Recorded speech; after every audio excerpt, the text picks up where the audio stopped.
ಪರಿಷ್ಕರಣೆ ಇಡೀ ದೇಶದಲ್ಲಿ ಮಾಡ್ತಿದೆ, ಅದೇ ರೀತಿ ಕರ್ನಾಟಕದಲ್ಲೂ ಕೂಡ ಮಾಡ್ತಾ ಇದೆ. ಅದೇ ರಾಜ್ಯದ ಕಾಂಗ್ರೆಸ್ ಸರ್ಕಾರ ಇಡೀ ವ್ಯವಸ್ಥೆನ ಬುಡಮೇಲು ಮಾಡುವಂಥ ಕೆಲಸಕ್ಕಂತೂ ಕೈ ಹಾಕಿದೆ. ಅಧಿಕಾರಿಗಳ ಮೇಲೆ ಒತ್ತಡವನ್ನು ಹೇರುವಂಥದ್ದು, ಅಧಿಕಾರಿಗಳ ದುರ್ಬಳಕೆ, ಮಸೀದಿಗಳಲ್ಲಿ ಕೂತ್ಕೊಂಡು ಇವತ್ತು SIR ನಡೀತಾ ಇರುವಂಥದ್ದು, ರಾಜ್ಯದ ಬಹುತೇಕ ಎಲ್ಲ ಜಿಲ್ಲೆಗಳಲ್ಲಿ ಎಲ್ಲ ವಿಧಾನಸಭಾ ಕ್ಷೇತ್ರಗಳು ಕೂಡ ಇದೇ ಮಾಡ್ತಾ ಇದ್ದಾರೆ. ಈಗ ತಮ್ಮ ಉಳುಕನ ಮುಚ್ಚಾಕೊಳ್ತಕ್ಕಂಥ ಸಲುವಾಗಿ ಇವತ್ತು ಚುನಾವಣಾ ಆಯೋಗದ ಮೇಲೆ ದೂರುವಂಥದ್ದು ಸರಿಯಲ್ಲ. ಇವ್ರಿಗೇನಾದರೂ ಮಾನ ಮರ್ಯಾದೆ ಇದ್ದರೆ ಸಾಂವಿಧಾನಿಕ ಸಂಸ್ಥೆ ಆಗಿರುವಂಥ ಚುನಾವಣಾ ಆಯೋಗದ ಬಗ್ಗೆ ವಿಶ್ವಾಸವನ್ನು ಇಟ್ಟು ರಾಜ್ಯ ಸರ್ಕಾರವು ಕೂಡ ಸಹಕಾರವನ್ನು ನೀಡಬೇಕು ಅಂತೇಳಿ ತಮ್ಮ ಮೂಲಕ ನಾನು ಆಗ್ರಹವನ್ನು ಮಾಡ್ತಾ ಇದ್ದೇನೆ.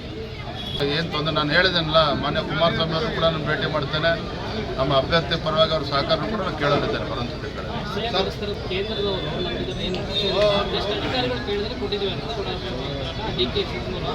DK ಶಿವಕುಮಾರ್ ಅವರು ರಾಜ್ಯದ ಮುಖ್ಯಮಂತ್ರಿಗಳು ಜಾಹೀರಾತನ್ನು ಕೊಡ್ತಾ ಇದ್ದಾರೆ ಪ್ರತಿನಿತ್ಯ. ಆ ಜಾಹೀರಾತಿನಲ್ಲಿ ಏನಿದೆ ನೋಡಿ ನೀವೇನೆ.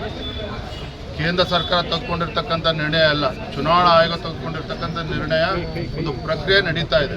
ಅದಕ್ಕೂ ಕೂಡ ಕಲ್ಲಾಕುವಂಥ ಕೆಲಸಕ್ಕೂ ಕಾಂಗ್ರೆಸ್ ಸರ್ಕಾರ ಇಳಿದಿರುವಂಥದ್ದು. ರೈತರ ಸಂಕಷ್ಟಕ್ಕೆ ಸ್ಪಂದನೆ ಮಾಡಬೇಕಾಗಿರುವಂಥ ಮಹತ್ತರ ಜವಾಬ್ದಾರಿ ಇವತ್ತು ರಾಜ್ಯ ಸರ್ಕಾರಕ್ಕಿದೆ.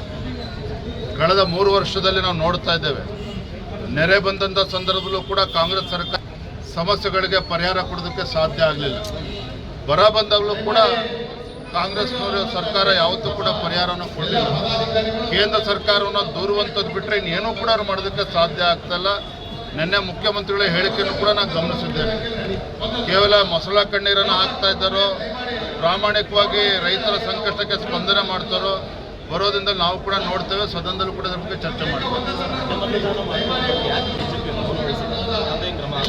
ಅಡ್ಡ ಮತದಾನದ ಬಗ್ಗೆ ಈಗಾಗಲೇ ಕೇಂದ್ರದ ವರಿಷ್ಠರ ಗಮನಕ್ಕೆ ಏನು ವಿಚಾರಗಳು ತಂದಾಗಿದೆ.